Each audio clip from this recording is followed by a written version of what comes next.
ফিলিস্তিনিরা আর কখনোই গাজায় ফিরতে পারবে না, এমন হুঁশিয়ারি দিলেন মার্কিন প্রেসিডেন্ট ডোনাল্ড ট্রাম্প। শুরুতে গাজাবাসীকে সাময়িক সময়ের জন্য মিশর ও জর্ডানে পাঠানোর পরিকল্পনা ছিল ট্রাম্পের, কিন্তু রাতারাতি নিজের সিদ্ধান্ত বদলে বললেন যুক্তরাষ্ট্র গাজাকে কেনার পর নতুন রূপে নির্মাণ করবে। এখানে ফিলিস্তিনিদের ফিরে আসার আর কোনো সুযোগ থাকবে না। সোমবার ফক্স নিউজকে দেয়া সাক্ষাৎকারে ট্রাম্প এসব কথা বলেন।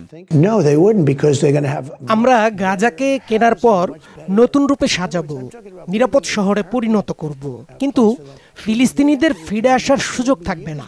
তারা স্থায়ীভাবে মিশর ও জর্ডানে বসবাস করবে। তাদের জন্য সেখানে আমি সব ধরনের ব্যবস্থা করে দেব।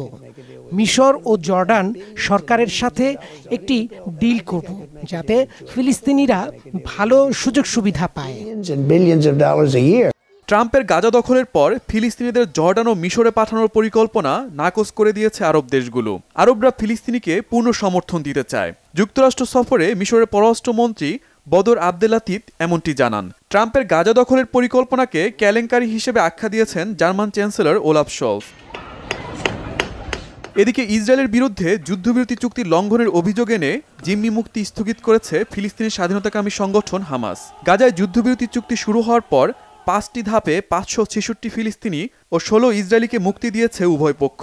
এই ধারাবাহিকতায় আরও 3 ইসরায়েলি জিম্মিকে আগামী শনিবার মুক্তি দেওয়ার কথা ছিল। তবে হামাসের সামরিক শাখা কাশেম ব্রিগেডের মুখপাত্র আবু উবাইদা এক বিবৃতিতে বলেছেন, ইসরায়েলের কারণে বাস্তুচ্যুত ফিলিস্তিনিরা যথাসময়ে উত্তর গাজায় ফিরতে পারেনি। ফিলিস্তিনিদের ওপর এখনও হামলা চালানো হচ্ছে, এমনকি পর্যাপ্ত ত্রাণ পৌঁছাতে দিচ্ছে না ইসরায়েল। এসব অভিযোগের ভিত্তিতে জিম্মি মুক্তি স্থগিত করেছে হামাস। তবে ইসরায়েল যদি এসব সমস্যা কাটিয়ে উঠতে পারে, যুদ্ধবিরতি চুক্তির শর্ত মেনে চলে, তাহলে এখনও জিম্মি বিনিময় সম্ভব বলে জানিয়েছে ফিলিস্তিনের সংগঠনটি।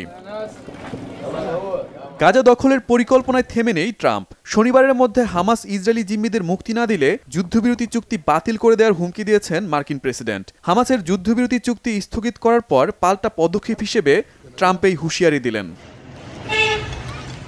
শহীদ Arafat, Bangla vision, news desk.